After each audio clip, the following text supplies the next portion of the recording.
Hey. Hey, detective?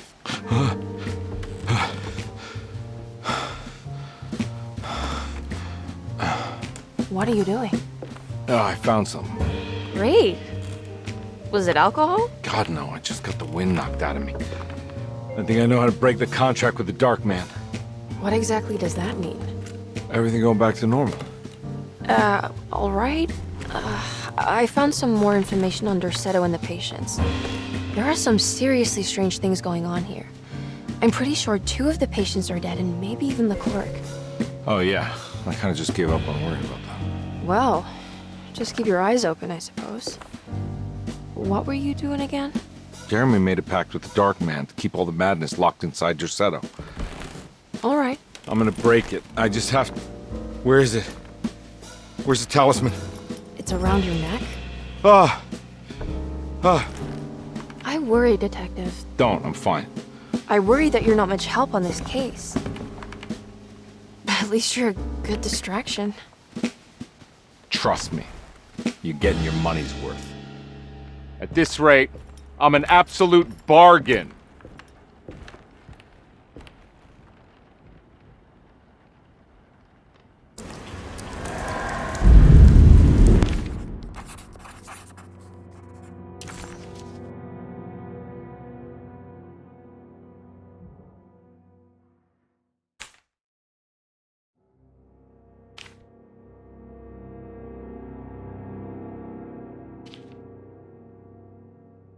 Medicine has failed me. Nothing can be done to dispel the hardwood curse. Only the sacrificial dagger may release the despair from Jacob's eye. Yet, doing so would be the doom of Dorsetto. Let this curse of mine be a weapon for once. I accept your demands. Oh, crawling chaos. Build your prison around this godforsaken hospital. When evil has been starved, I will stay buried forever.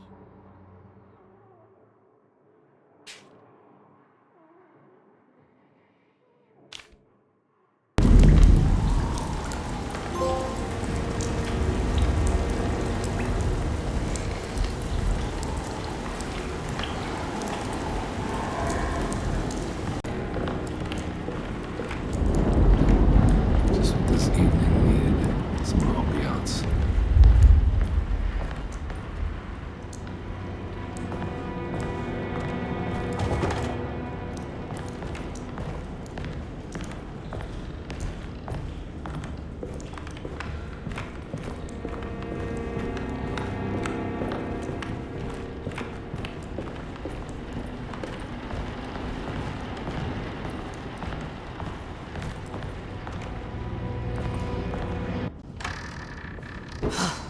Got to be around here somewhere. He wouldn't leave this house. I don't know what to think anymore. You run into that detective fella? Who is he? Can he be trusted? I think he one of the good guys. Well, you know, like us. Will he be all right with her coming? Praise the mother. He don't need to know about all that. Just help the journey. Just calm down. It ain't time yet. God, it hurts. As far as I can tell, Detective Carnby seems to be solving problems, not causing them. Just be ready in case he starts anything.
Christ, what the hell was that?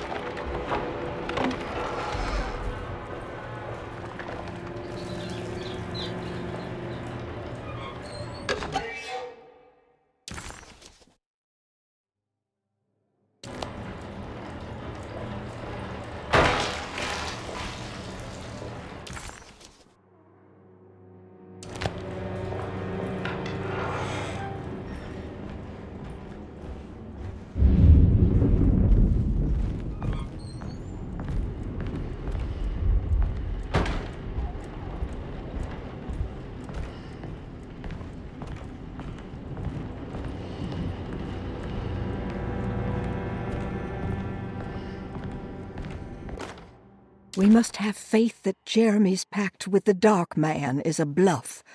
If we are lucky, our visitors will find him and prove it's all nonsense before night falls. What is true is our attempt to call on her. Too many things have happened for this evening to be in vain. Think of Jack and Cassandra, even Perosi, whose circumstances I can't understand.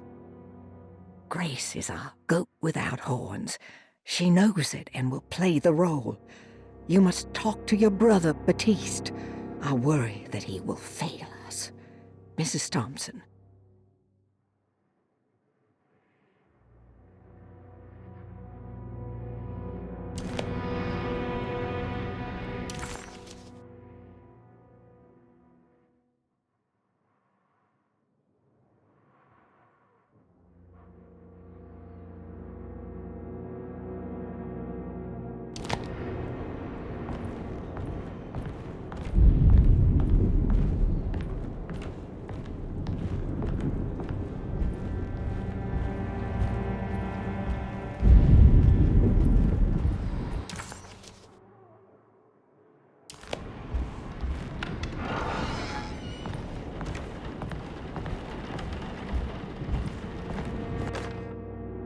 Lunacy and the Astarte Artist Colony, a monograph by Yael Klein. In early 1909, the old Derceto plantation outside of New Orleans was turned into an artist's colony. 3 famous European artists rented the house and the surrounding land from the owner, the Ledoux family. The colony was chiefly run by Sebastian Cortez, who was playfully dubbed the captain by his collaborators, William Arges and Heinrich Kassel. The colony existed for 6 years, until one day all 12 members disappeared without a trace. It is widely believed that their disappearance is connected to the disastrous hurricane that passed through on September 29, 1915, but nothing truly supports this claim. What is known is their frequent participation in New Orleans nightlife, their love for hosting parties, and their elaborate contributions to the Mardi Gras parades as the Pirates of Pontchartrain. Accounts of their lifestyle can be found in almost every gossip column. It can effectively be summed up as carefree and bohemian. In late June 1909, the name Astarte first appeared in the newspapers. Cortez said the name came to him as he was painting. There is never any claim to knowing about the ancient Phoenician fertility goddess with the same name before this time. His fellow colonist Heinrich Kassel did know, because he later produced sculptures that show clear.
Now we're talking.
It's blocked.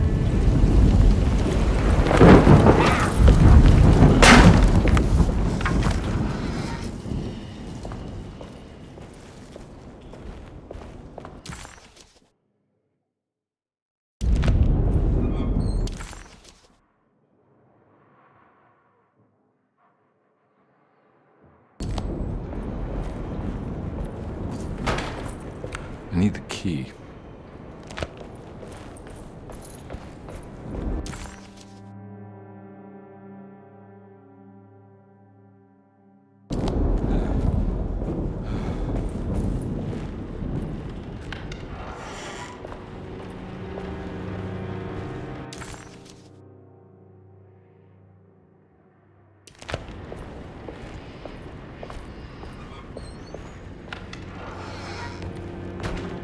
There must be a spare key to Dr. Gray's office in here somewhere.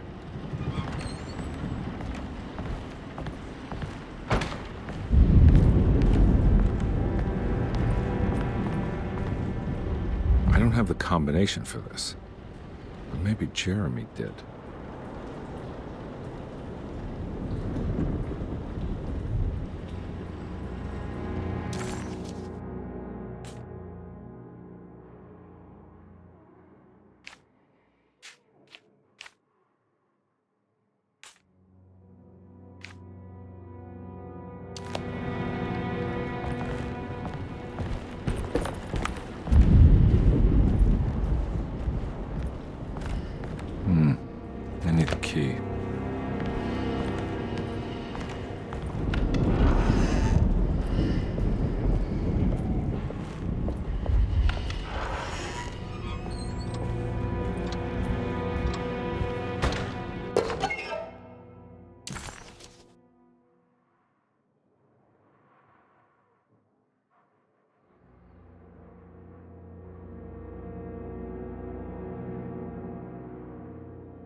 Detective Carnby, I'm terribly sorry that my niece has pulled you into this mess. Please, with all my blessings, take her away from this cursed place. I have destroyed that eater of worlds and locked it away in the attic and retreated to a place of hiding. Tell Emily I'm safe. Tell her all the lies you can think of to make her listen. Take her back to New Orleans. Sincerely, Jeremy.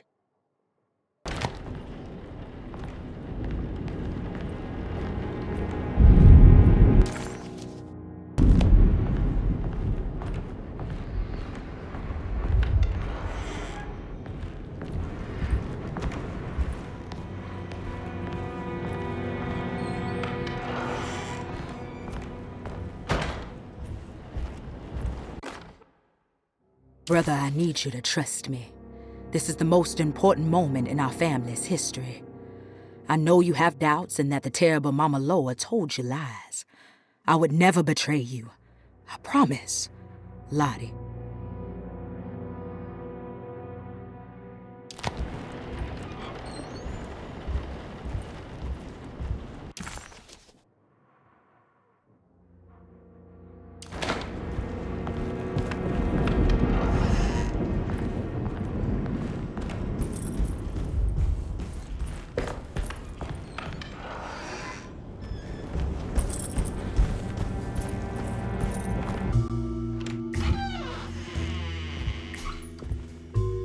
Detective Carnby. Good to see you again. Solved your case yet?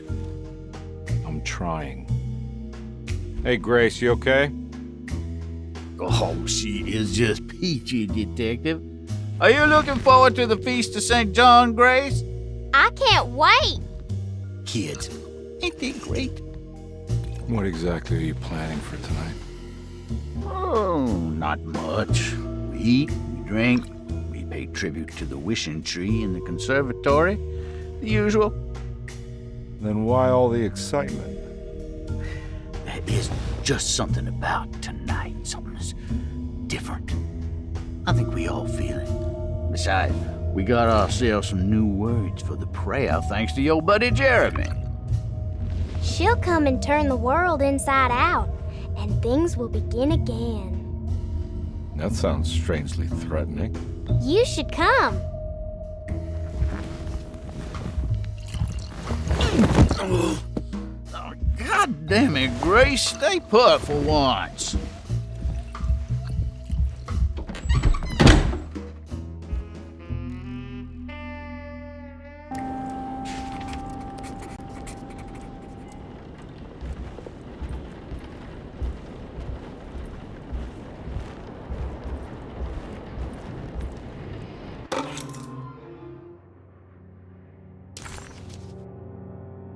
Better hold on to these. Wouldn't want them to get lost.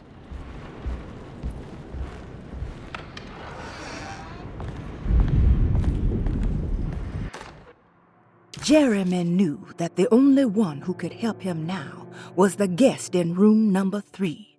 The room seemed to have been empty for so long. But that wasn't allowed to be true.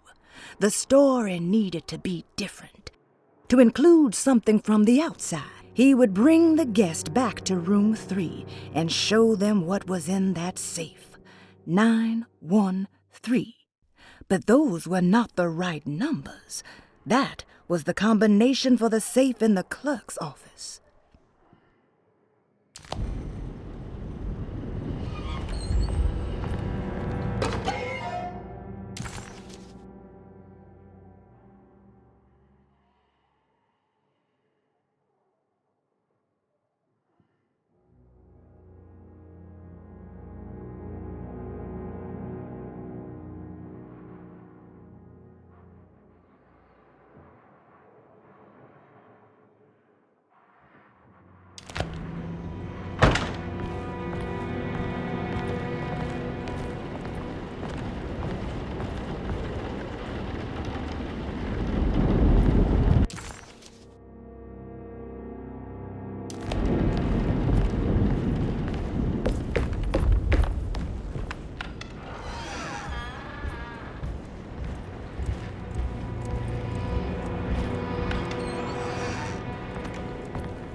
This is my room.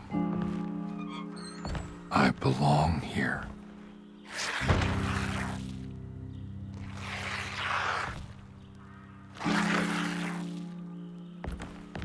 I know that number. Where's that from? I did this. I wrote that.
I can't leave. I got a job to do.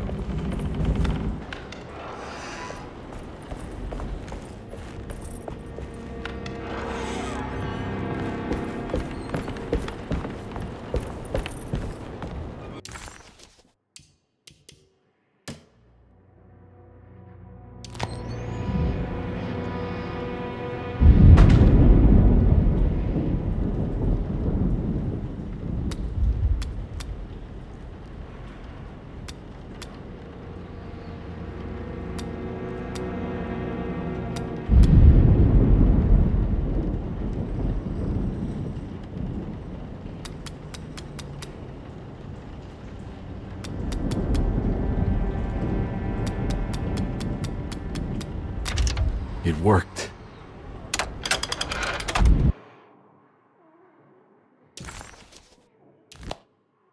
The last guest in the empty room suffered from severe maladaptation. I must write this down, because if I understand the condition sufficiently, it could make me deny this fact at a later date.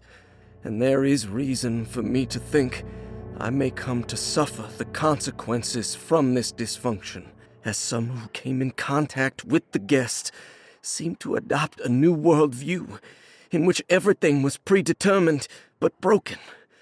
Upon accepting this worldview, some memories became unmanageable and later rejected. I do not know what this means. I cannot even remember the fate of the guest. I think they were simply misplaced one day and forgotten. Just like all documents pertaining to this guest, they have all been destroyed, or they never existed in the first place. Who wrote this? There has never been a guest in the empty room.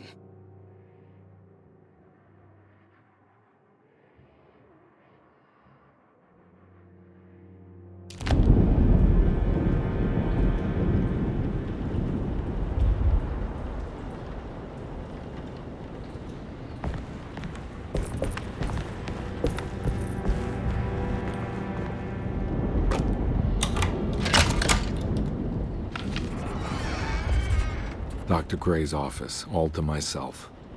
Let's see if we can figure this guy out.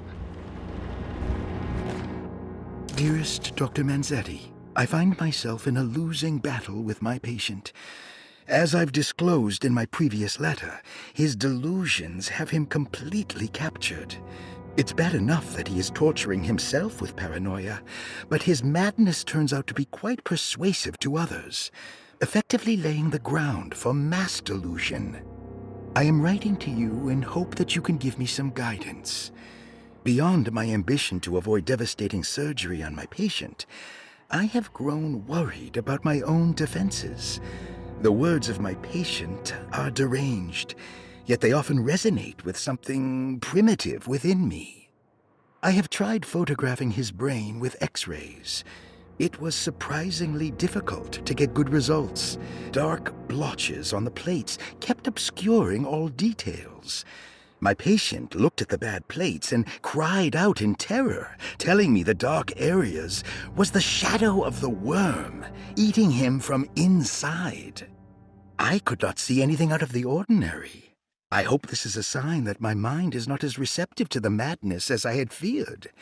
After further inquiry, my patient described the shadows inside his mind as some kind of chthonic monstrosity that wants to undermine his sanctuary.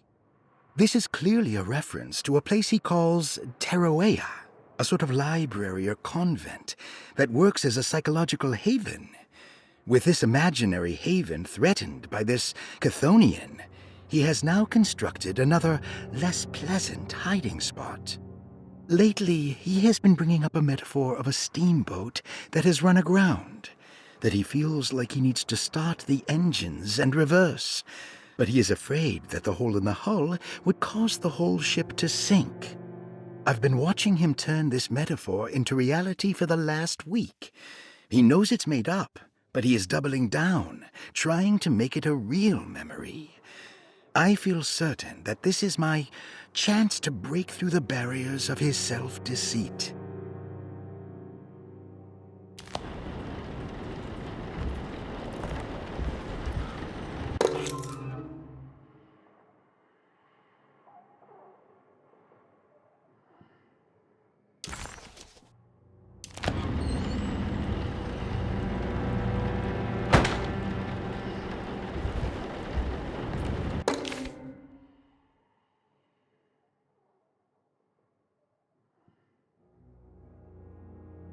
This is where McCarthy has hidden my favorite young. It's very important.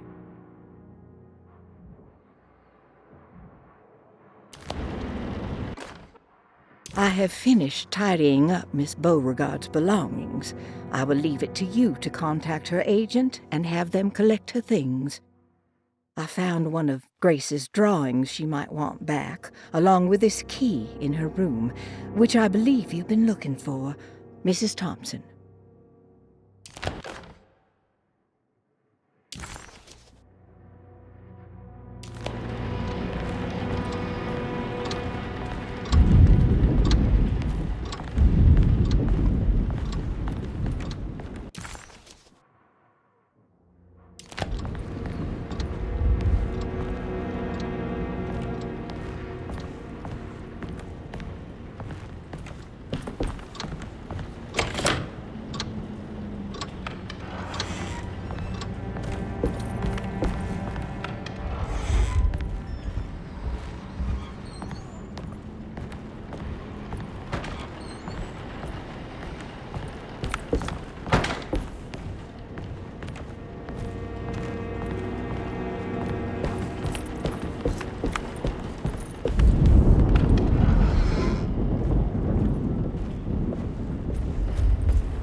Something missing.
take this much more.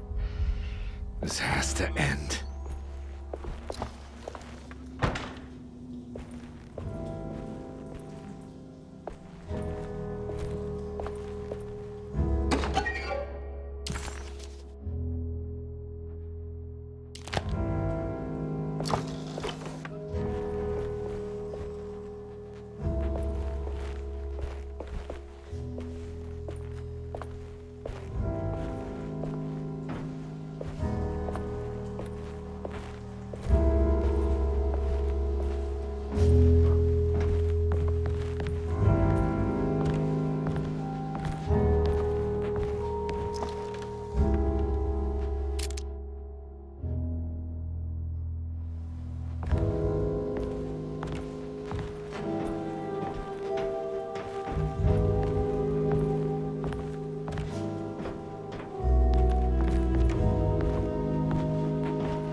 I need the key.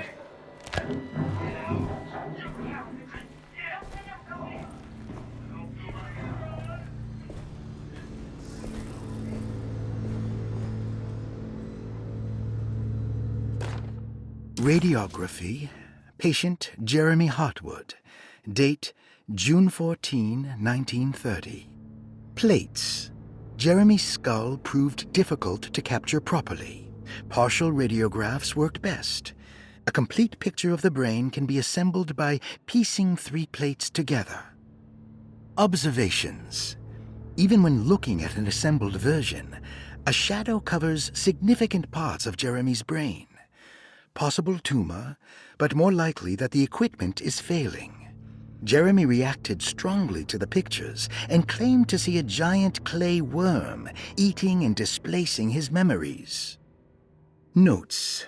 While this exercise has left me nowhere closer to an answer, I feel confident that a Burkhardt lobotomy should sever all necessary parts.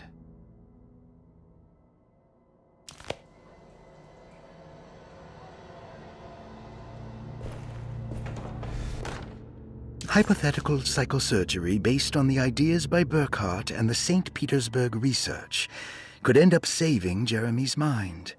Severing the connections around the frontal lobe would certainly solve most mental afflictions. The procedure would be brutal in performance, as well as in efficiency.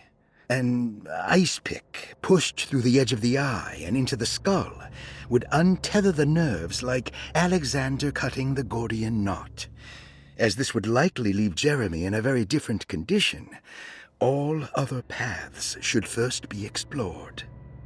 The medical instrument I would need for this lobotomy is missing, and I should have Waits order a new one.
Don't mind if I do.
That's better.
What am I supposed to do?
And we're back here. Well, perfect time to have a look around this place.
What is that?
I know the combination. I carry it with me.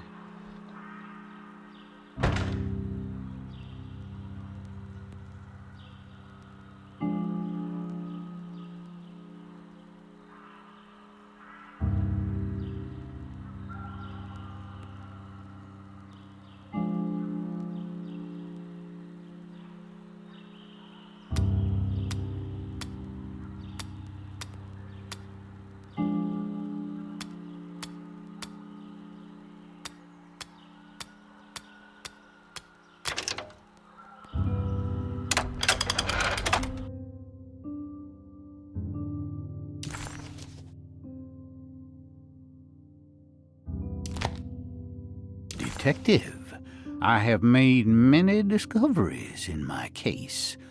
The child we want is safe, thanks to good people like me and you. We're so similar, but you don't see all the things I do. To find your man, Jeremy, you also need to look for the girl It has always been that way.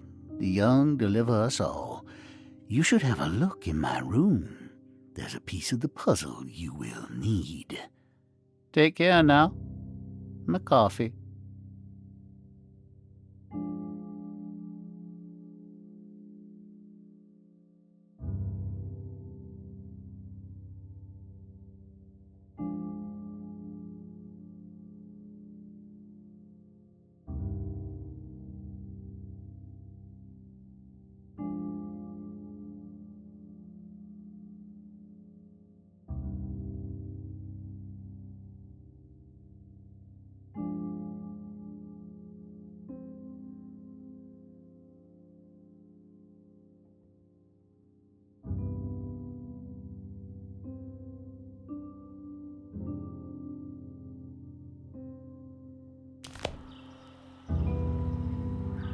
How long have I been here?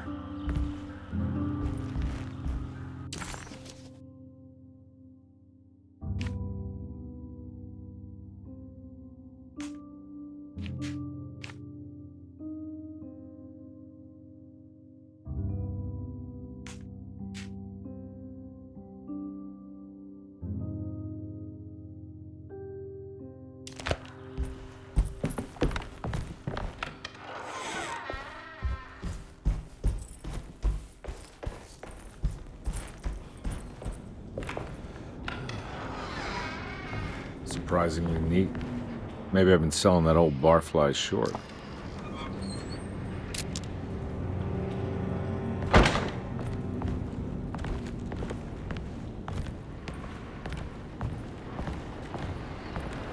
Looks like McCarthy has something hidden inside.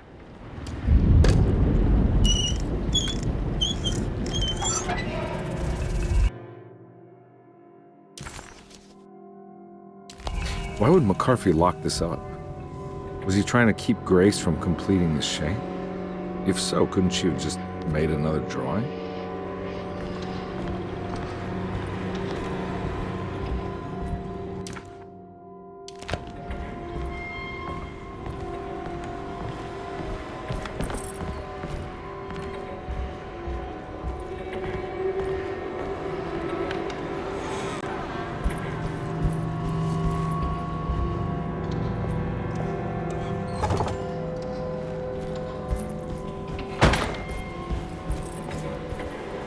What the hell happened in here?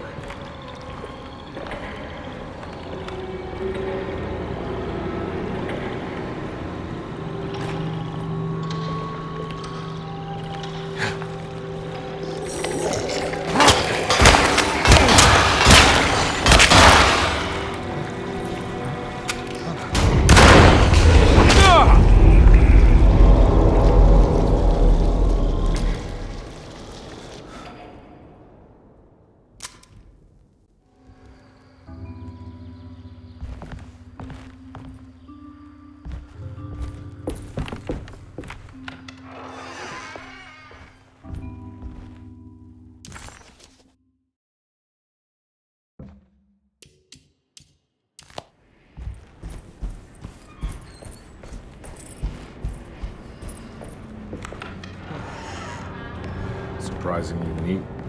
Maybe I've been selling that old barfly short.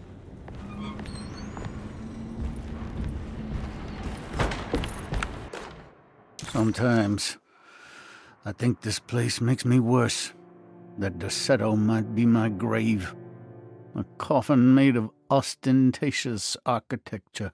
A Taj Mahal for the drunken depressed. This...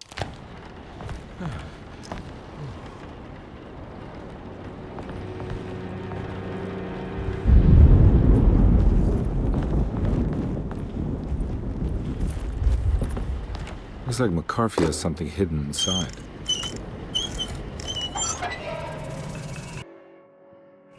Why would McCarthy lock this up? Was he trying to keep Grace from completing the shape? If so, couldn't she have just made another drawing?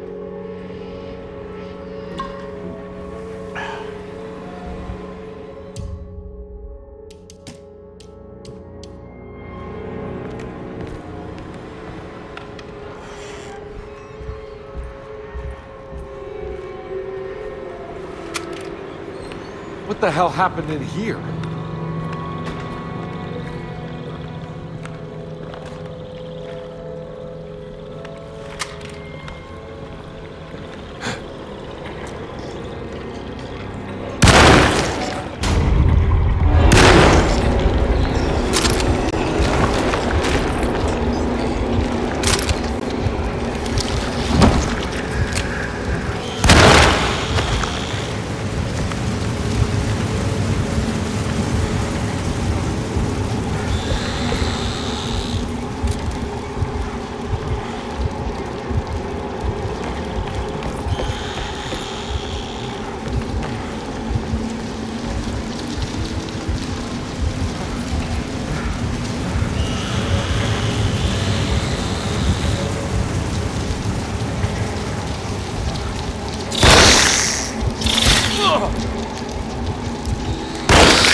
This looks familiar. How am I back at the office? Jeremy's never been here.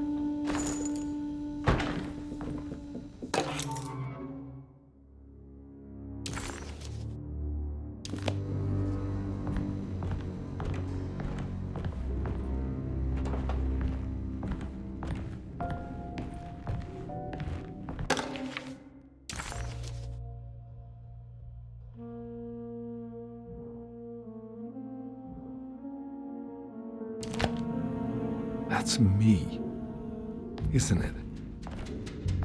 How long had it been since I drowned myself in drink and depression? It had all felt so peaceful, slipping away into oblivion. A welcoming, dark voice wrapped around my mind like a heavy blanket. It turned off suddenly as I woke up from the sound of my office door closing shut. A messenger had left a telegram from Mrs. Saunders. She had a lead on where to find her husband and her kidnapped daughter.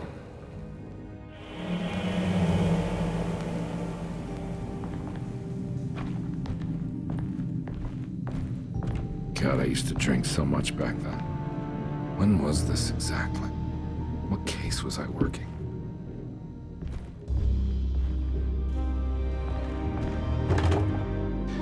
I think I need to figure out where I'm going first.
I think I need to figure out where I'm going first.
I remember this case.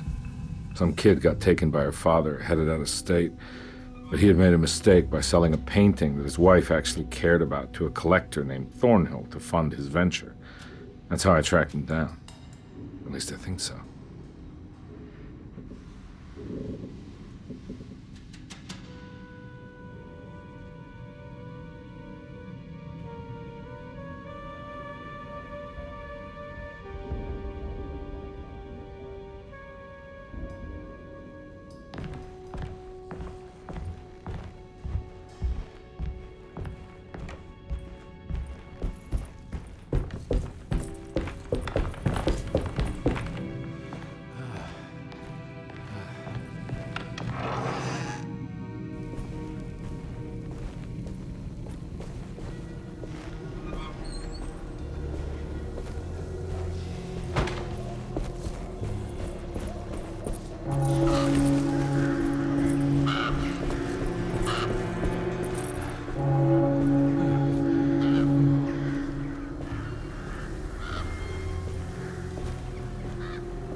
bad man, but he had principles keeping him from handing out information about his deals. So he needed some convincing.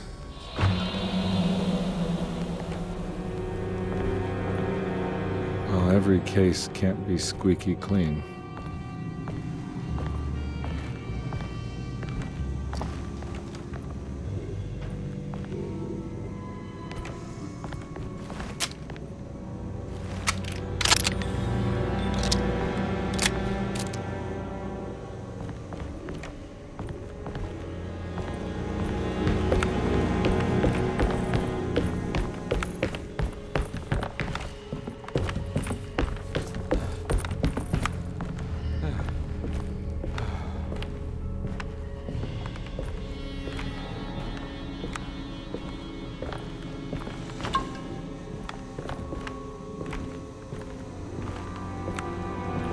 Mr. Saunders had sold a valuable painting to Thornhill, hoping the money would carry him to wherever he was going.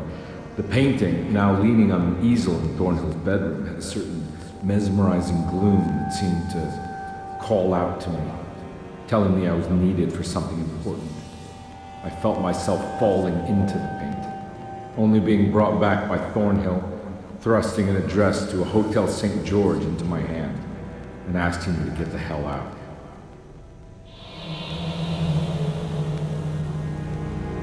I don't remember this at all, but I can't say it didn't happen.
Can't go that way.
On my way to the hotel, the Morton gang caught up with me.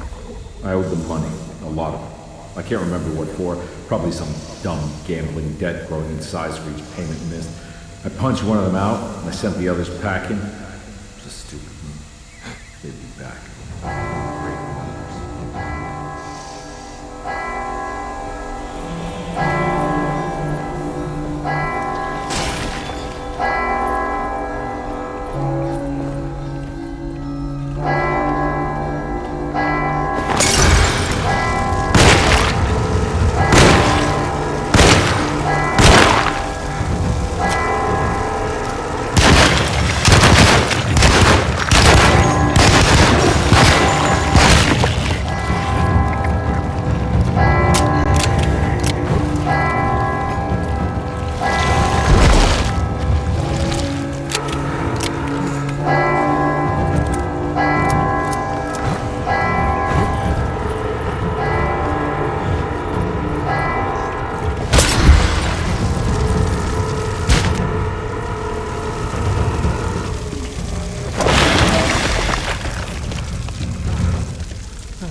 I recognize this. But I didn't catch up with them here. I must have followed them. But where?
found him. In the hotel ledger, I recognized the handwriting, the signature, Ted Stryker.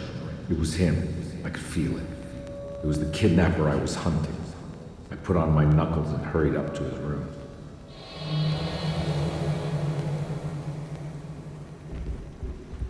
Something about that name, Ted Stryker, rings a bell. Feels vaguely familiar.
That's right, he was running away, ditching his old life and marriage in New Orleans to find something better in Tallahassee. And he took his daughter with him against the will of the mother. That's why she hired me. But I stopped him. I caught up with him at the Pearl River Bridge.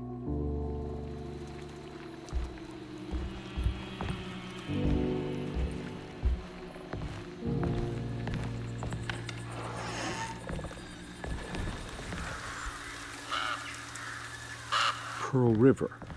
This is where I caught up with them. This is what the Dark Man wanted me to revisit. But I'm still not seeing it. What am I forgetting?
Oh no.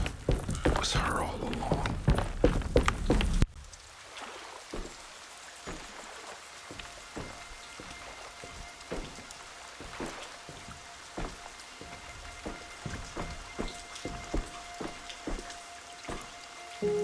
I can't believe I didn't recognize you.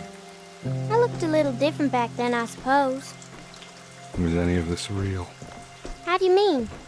This day, just... so much is happening. I can't... I think I've lost my head. Do you need me to apologize?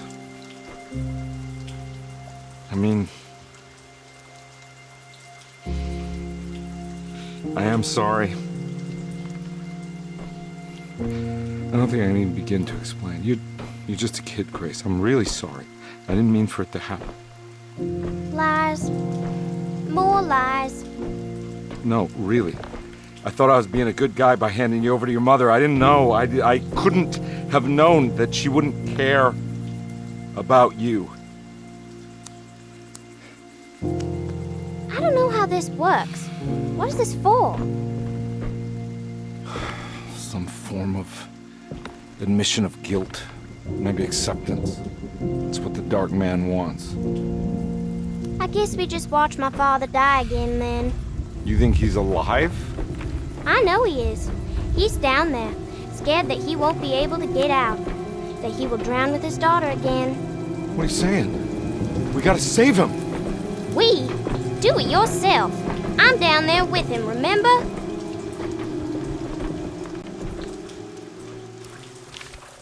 Can I really save them? This all happened so long ago. I have to find a way to get down there.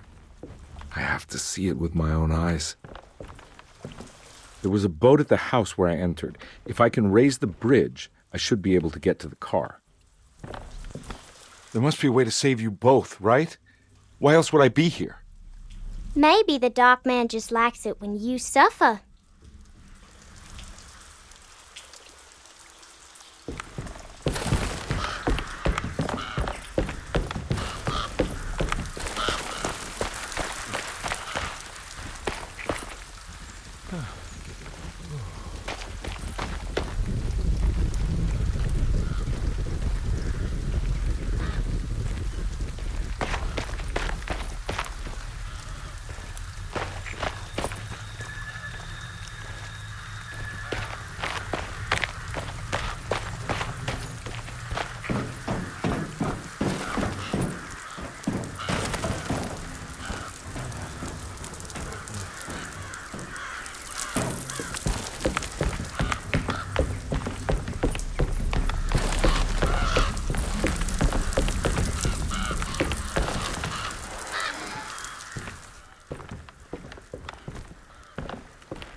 This must be where the bridge is operated.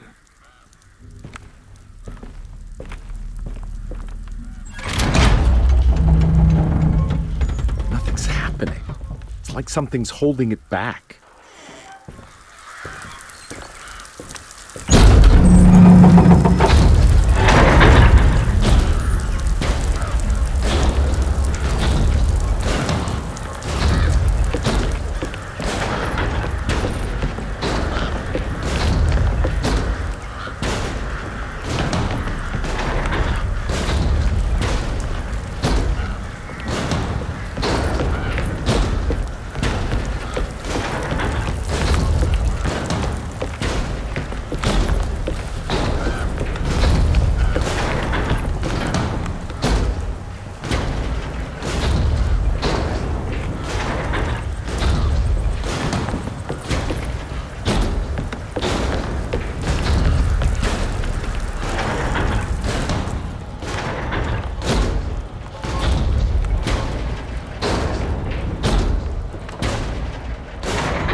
should be able to pilot both.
She didn't jump.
Carnby, are you okay? Don't leave me alone. What the hell have you been doing? What's going on here? Look at this mess! I'm sorry, Mrs. Thompson. Don't make me kick you out of this house. Now get out!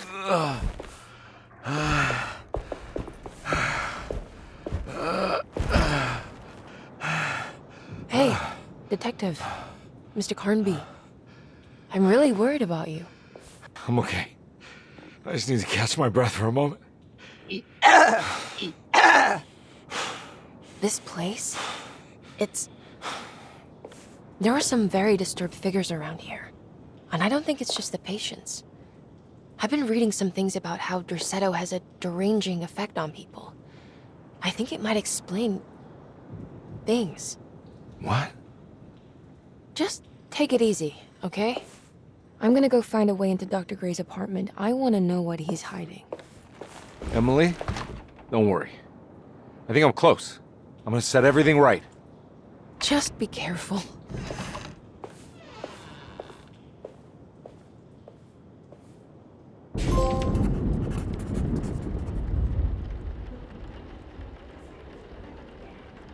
Carnby had run their car off the bridge. He pulled Grace out of the sinking car, but left her father to drown. He could have saved him. There was time. He just chose not to. Instead, he took Grace back to New Orleans and collected his paycheck.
run into the orderlies right now.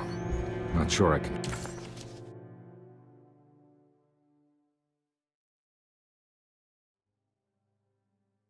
trust them.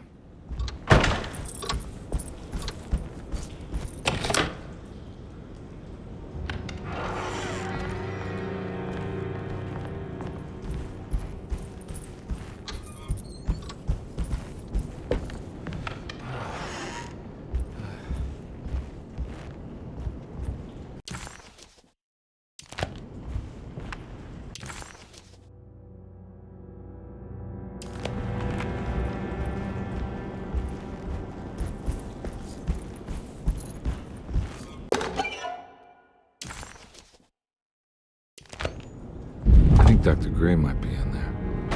Perfect time to snoop around his office, then.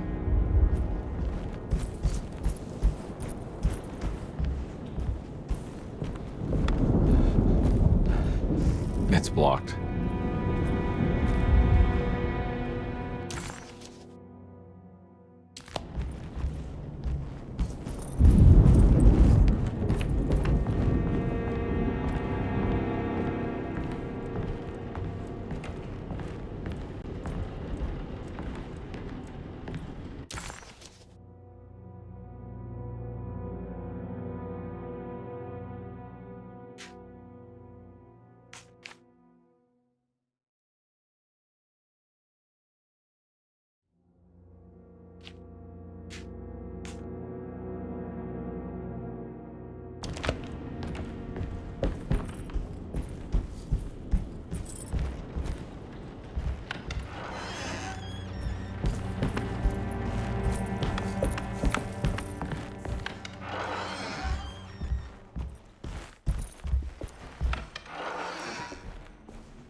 What is that? You must see this through. One of the young. What is it? What do you want? This is it, Edward. Don't worry. Now is the time. Let it happen. You should have. You want this. You need this to matter.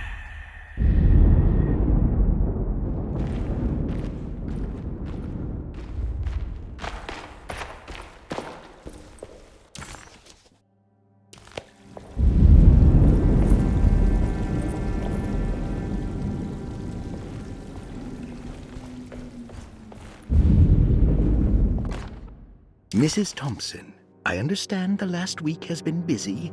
Under these circumstances, I find it important to remind you that Derceto's concerns are not a public matter, nor is it something that should upset you. Please continue your excellent work, and don't spend a thought on the death of Perosi, or, more importantly, the suicide of Cassandra Beauregard. They should mean nothing to you or the staff. I rely on your loyalty, and trust that your close kinship with the Tabois siblings will keep Derceto's secrets hidden. Dr. Gray.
This is where Jeremy's hiding, right? Hello?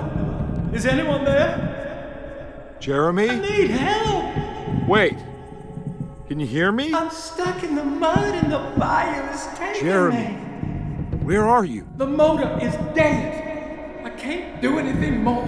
Hang on, Jeremy. I'll figure something out. I'll get the boat running.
The boat's wedged itself right into the bayou.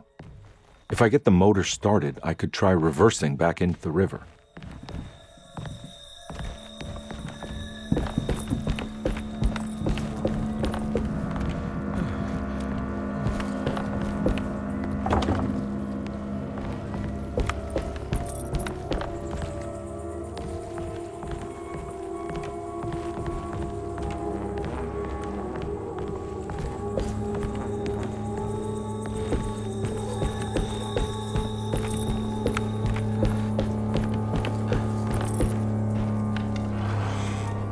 Jeremy, where are you?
pretty weak. I just need something to break it.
This definitely needs fuel.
to tell me what's happening yet.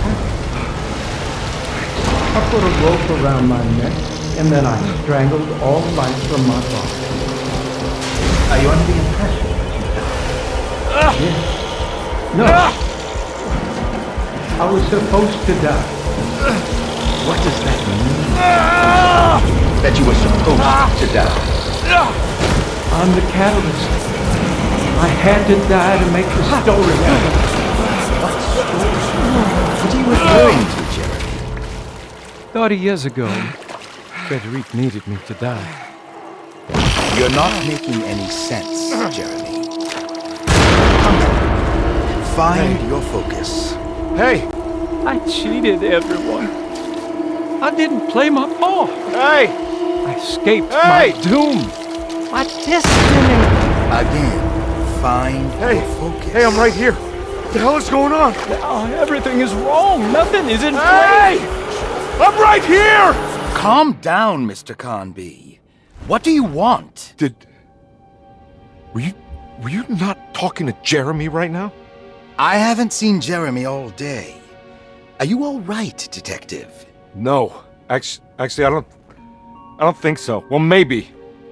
I'm gonna go look for Jeremy. Good. Let me know if you find him.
Detective, am I glad to see you. Lock the door, will you?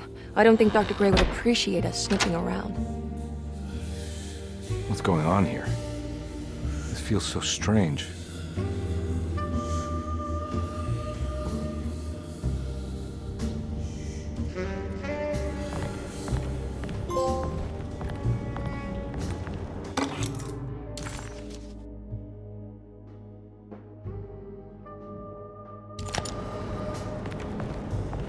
There's a book missing.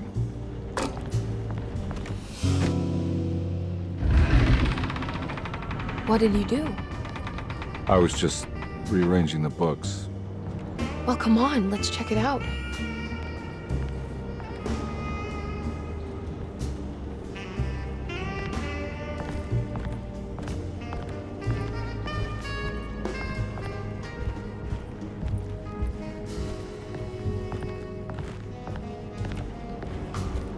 I think I'm beginning to understand.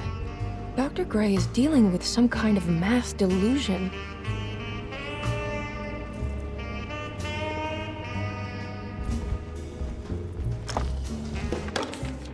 Good to finally meet you, Mr. Hartwood. I'm here on the behalf of your brother Philip. You were expecting me, weren't you? Yes, you're from DeSoto, no? That's right. I just wanted to ask you a few questions to see if there is anything I can do to help you and your family. Okay. I understand you're full of imagination. You make up a lot of things. I suppose. And you obsess over them, blurring reality and fiction. Sometimes. Do you want to tell me about the Dark Man? No, I don't.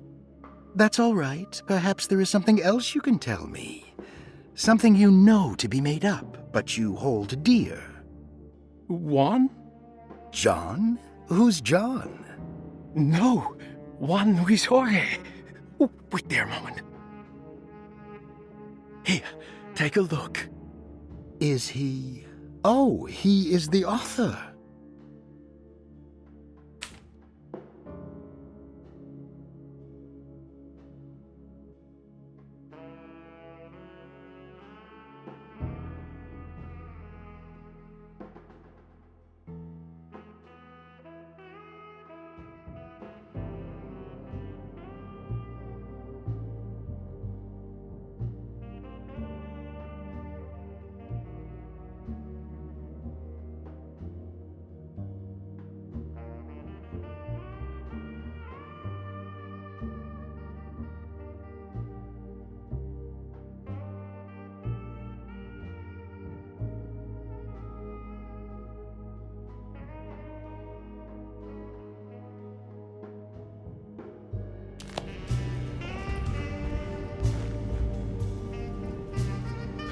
What were you saying about mass delusion? Derceto seems to have a deranging effect on people living close by. It has a history of creating cults devoted to some nature goddess. Even the name Derceto refers to the cult existing here before the Civil War. Derceto was the name of an ancient fertility goddess worshipped in Syria. Dr. Gray and his friends, however, seem to prefer the black goat of the woods with 1,000 young, or Shub-Nigroth. And that name can only have come from my uncle's twisted mind.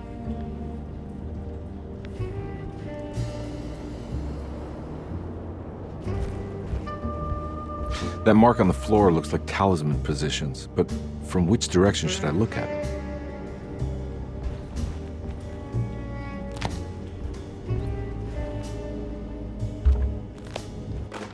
The Snake Dagger, a monograph by Yael Klein. In Ludwig Prin's book on pagan rituals called The Mystery of the Grave, as translated by Nicholas Vachy, there are several references to a sacrificial dagger called the Snake Dagger. It has long been thought of as a poor translation of the original text, that it would be more appropriate with worm dagger from the Latin vermis cultrum. This seems natural following the recent consensus that the original title of Prin's book, De Vermis Mysteris, should literally translate to the mystery of the worm. However, this would take away from Vachy's great effort at translating the underlying meaning of the words and revealing several cultural beliefs. While Prin certainly was using the term worm as a symbol or synecdoche for death and the dead, which is made clear by the contents of the book, in the case of the dagger, we shouldn't be too hasty to dismiss his translation. Reading through Vachy's correspondence with his patron, it appears that he had more than just the Latin text at his disposal. Vachy had dug up Prin's living relatives and uncovered several cross-referenced historical texts and an actual snake dagger. The dagger was dated to the early Middle Kingdom of Egypt and had such a clear shape of a wave that Vachy considered calling it the sinusoidal blade. Knowing the full story, it seems prudent that he chose to translate it as snake and not worm. There are several reasons why this choice of word helps us understand the pagans that Prin's book attempts to describe. The symbolic value of the shape becomes more apparent when reading about the use for the dagger. In the passage of possession and exorcism, we find the snake dagger poisons the poisoner within the victim and is therefore pacified. Where the literal text would tell us that the worm dagger trumps the demon possessing the victim, it tells us nothing of their reasoning, only that somehow this dagger wins against the demon, like it had the better hand in poker. Vachy's translation allows us to follow the underlying logic to the ritual magic that is being performed. Poison the poisoner sounds like fighting fire with fire.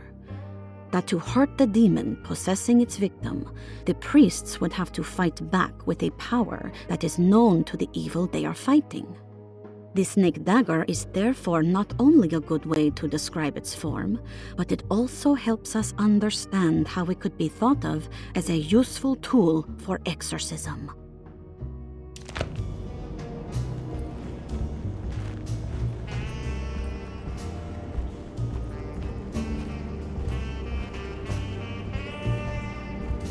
You think all of them are in this cult business?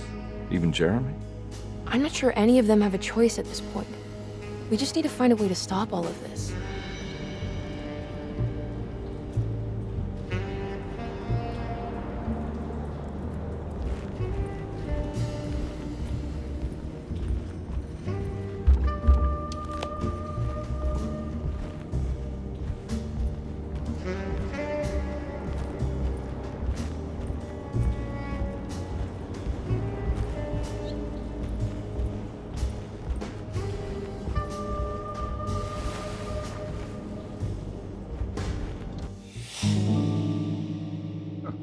Has that been there this whole time?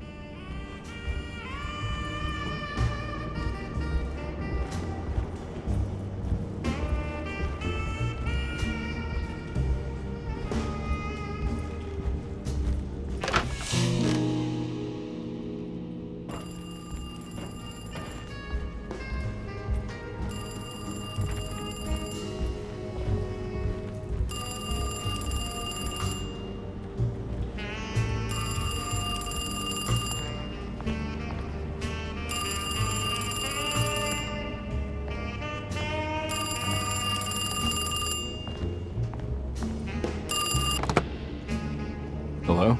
Detective Carnby? Who is this? Jeremy? Jeremy is with the Dark Man. You can't save him. Well, I've done everything he wanted so far, and there's just one more thing on the list.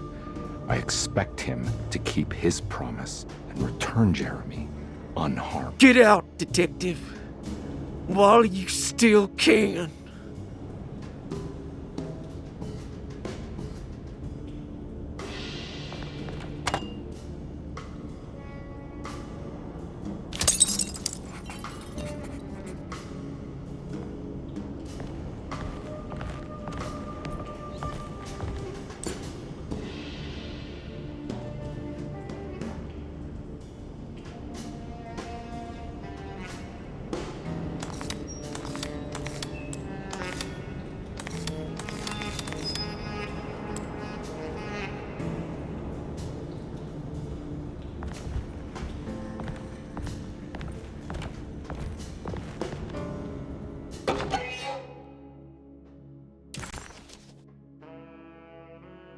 Okay.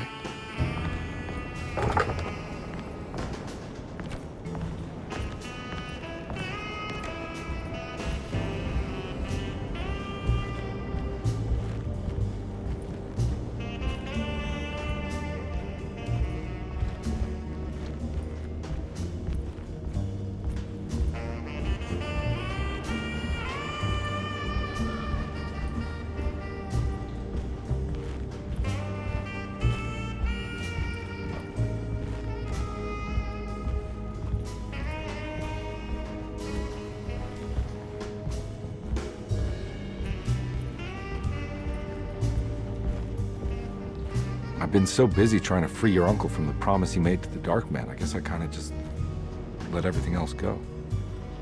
Don't worry, Detective. I feel like we're close. I'm sure Jeremy will turn up.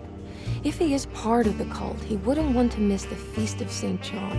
I just need enough information to make him see the truth. I hope you're right, but I doubt he'll show up. Not as long as the Dark Man's got him hiding.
You okay?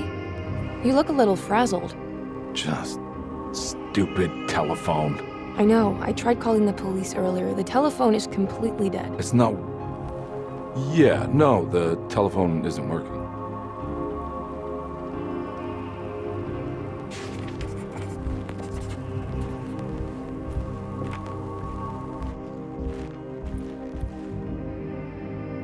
Miss Hartwood, I think you're gonna want to see this. Is there something in the closet? Yeah, there is. You don't see the very obvious gate leading to whatever Jeremy's madness is serving up next? I don't understand. Are you making some kind of fashion metaphor? I'm sorry, I don't have time for this. Can you just tell me what you're doing? You don't see this. It's fine. It's fine. Catch you later. Are you going inside the closet? Yeah. You got a problem with that? No. Do what you think is right, Detective. Sorry, I didn't mean to. Goodbye, Miss Hartwood.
Found the ancient stellarium perched on a cliff facing the Arctic Ocean after a day of sailing due north of the Eskimo encampment.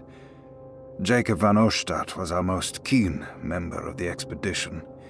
He had been chasing down the source of a peculiar type of crystallized metal present in several sacred items among the natives on the northeast coast of Greenland. The site was a remarkable find for any explorer, and we were all enraptured in our search for enlightenment and meaning. The surviving architecture seemed almost unearthly in origin and astonishingly sophisticated. The metal Jacob was searching for was abundant, almost ubiquitous. We were so taken by our find that we were surprised by the sun falling below the horizon. As we quickly picked up our gear, ready to head back to our camp, Jacob van Oostad declared that he wanted to stay. He was adamant. We begged him to reconsider. The night would be getting colder by the hour, and we feared for all our safety. Jacob refused, threatening us with violence if we wouldn't leave him alone. As the snowfall turned heavier, we left him there on his own. The next day, the weather became worse, and we had to spend hours enforcing our shelter as our tents became increasingly useless. The group had written off Jacob, thinking he must be dead. I had an urge to make one final attempt to save him, so I headed out as darkness fell with a handful of flares and headed toward the coast and up the climb towards the stellarium. That's when I saw him, transfixed by a burning sky, that celestial lantern. Jacob keeled over and let out a painful shriek that struck me with such fear and pity. He was crying in agony, for the cold weather had ravaged his flesh. I called out to him, and he turned to face me. His vacant stare held me in place like a needle through a butterfly. And he said, "You must leave now, Heshtan. Go, and never come back." And so I left.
Hey, you!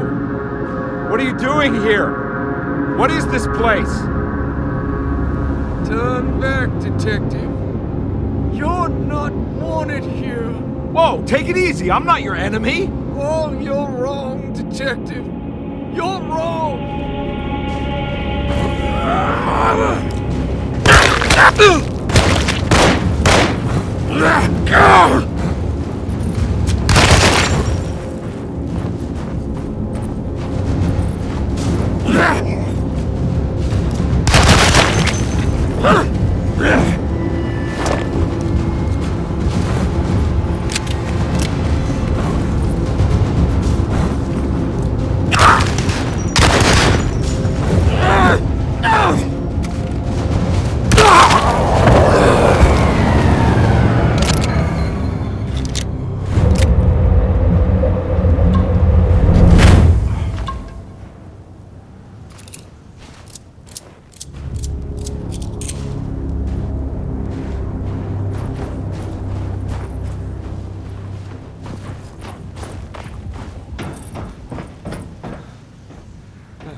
figured you wouldn't want your stars aligned, Jeremy, or maybe that is what you need to temper that mania of yours.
everything! Aren't you happy? Stupid charlatan! What more do you want from me? You want me to lose my mind? Oh, my lord! Doctor! Baptiste! Quick! Jesus. What are you thinking, Carnby?